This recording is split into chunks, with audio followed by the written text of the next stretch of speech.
Everyone can think of songs that come from the Old Testament, but often don't recognize them.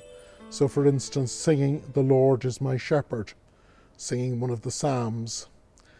With me today is Dr. Peter Watts, and he is going to speak to us about the songs that are in the Old Testament. Peter, you're welcome. Thank you very much. We all know "The Lord is my shepherd." We all know some of the Psalms. Set them in context. Tell us more about songs in the Old Testament. Well, the Psalter itself is evidence that Hebrew culture was a singing culture. We have a whole book within the Old Testament devoted to songs, 150 of them in the Hebrew Bible. But within the Old Testament itself, within narratives, within other forms of literature within the Old Testament, we have songs embedded there that also attest to this idea of the importance of singing within Jewish culture. Now, this ranges all the way from long, extended hymn-like passages or song-like passages.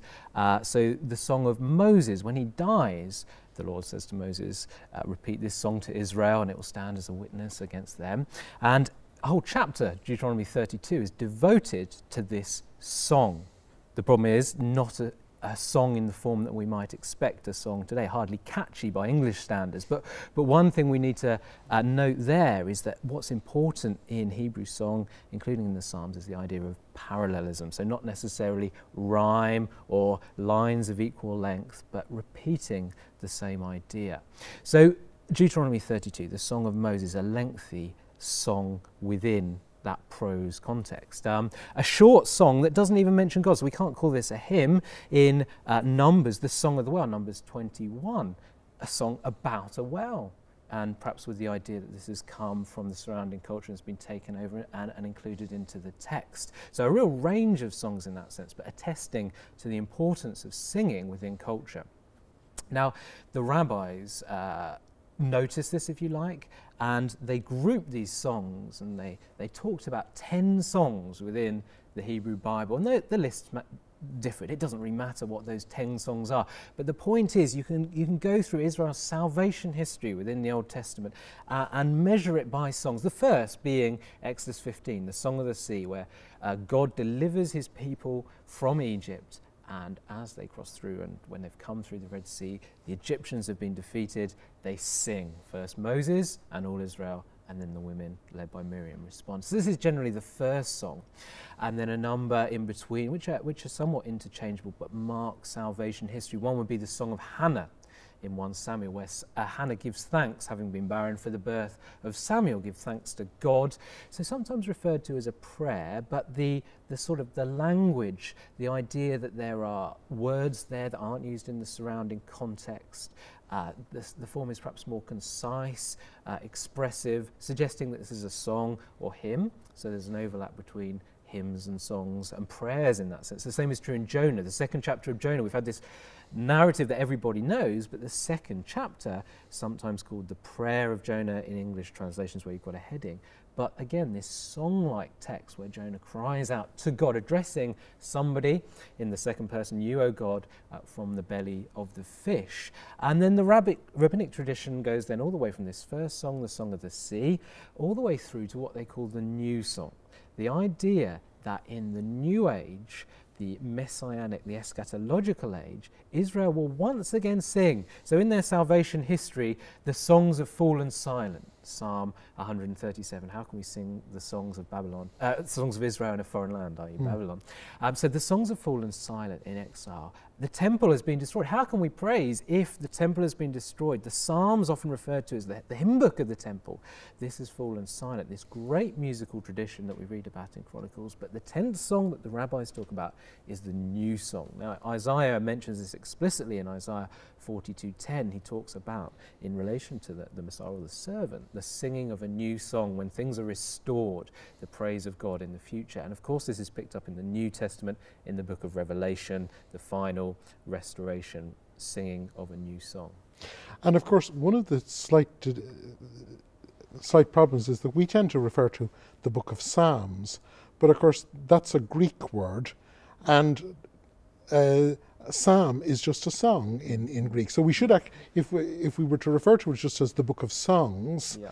we would actually be far more conscious of this inheritance than just another book of texts. Absolutely. One of the things that I'd like you to explore for us is that within many of the Psalms, and I know some scholars have gone over the top, like Mo Winkel went over the top and thought every one of them reflected an actual temple liturgy. But there are in some of the Psalms you can actually detect the way they were used ritually within the temple. Absolutely. Now, it's interesting to relate that as well to Chronicles. We'll come to that in a moment. But in the Psalms, you get particular reference to certain instruments, for example. And those are the instruments that we read about in Chronicles are associated with the temple. And towards the end of the Psalter, in the 5th book of the Psalter, this high praise of God, and again, every single instrument you can think of is listed there. And so it's related to this cultic setting. You're absolutely right. Mo Winkel goes far too far in positing a hypothetical cultic context for each one. We just do not have the evidence for this. We don't have evidence beyond the Psalter. You know, the Psalter is our main evidence. So Mo Winkel has a number of insights, but it's hypothetical. But Chronicles is an interesting text because in this post-exilic text, the temple's been destroyed, for example. It's an idealization of temple worship. So on the one hand, perhaps a little difficult to expound what was the actual worship of the temple, what reflected first temple worship, what reflected second temple worship, for example. But at the same time giving real insight into that tradition of liturgical cultic worship within the temple, relating it back down to David and showing the importance of the Psalms. So in 1 Chronicles 16, for example, it talks about the Davidic inauguration of the worship of the temple. Of course, it's Solomon's temple. Solomon's built it, but the worship itself is shown to go back to David. So it's shown to be inaugurated by this great king, but also under God. So it's divinely inaugurated. And yet in 1 Chronicles 16, the words that are used about that praise, for that praise, are from the Psalms. It's actually examples of the Psalms, which shows us that these Psalms were used within that liturgical context. And talking about the Psalms being used takes me to another point that I'd like to explore with you, and that is, of course, that just as today anyone who's been through a life of school assemblies will have they'll have echoes in their head of the hymns they learned. The Psalter is, of course, the hymn book that Jesus and the first disciples knew, and so we're constantly hearing echoes. I'm thinking of the Peter's speech in Acts, which is continually echoing the Psalms. But throughout the New Testament, we're hearing psalm echoes because these hymns are in their head. Yeah, absolutely. As if I said to you yesterday, all my troubles seem so far away. And you know exactly what I was talking about. I'm not just expressing something that really happened. I'm expressing it in terms of popular culture. And that's a really important point. So the ideas that shaped early Christianity came from the fact that the disciples, Jesus, sang psalms. This was their vocabulary, if you like. And so, of course, it was natural that when they came to describe Jesus, they used messianic psalms, and the New Testament is shot through of psalmic references. And of course, right from the very beginning, Christian worship took over that hymn book and it's not that they went back and started using it again. It just continued with that use right through until today. Yeah, it's like the idea almost of more of an open canon. We don't really think of the Psalter as a closed book, 150, but it actually continued in the early church. Paul talks about singing psalms, hymns, and spiritual songs. Psalms may well refer to the fact that these psalms were used in worship, but more than that new ones were composed and so on. And what's really interesting is when we have the Septuagint, so Christian manuscripts of the entire Bible in Greek. So 5th century Codex Alexandrinus, it has an extra book at the end of the Psalms, the Odes of the Septuagint. And what this takes are the songs from the Old Testament, the ones that the rabbis typically group together, starting with the Song of the Sea, Exodus 15, and again manuscripts of the Septuagint, not just Codex Alexandrinus, they change on this. So which songs are included does change.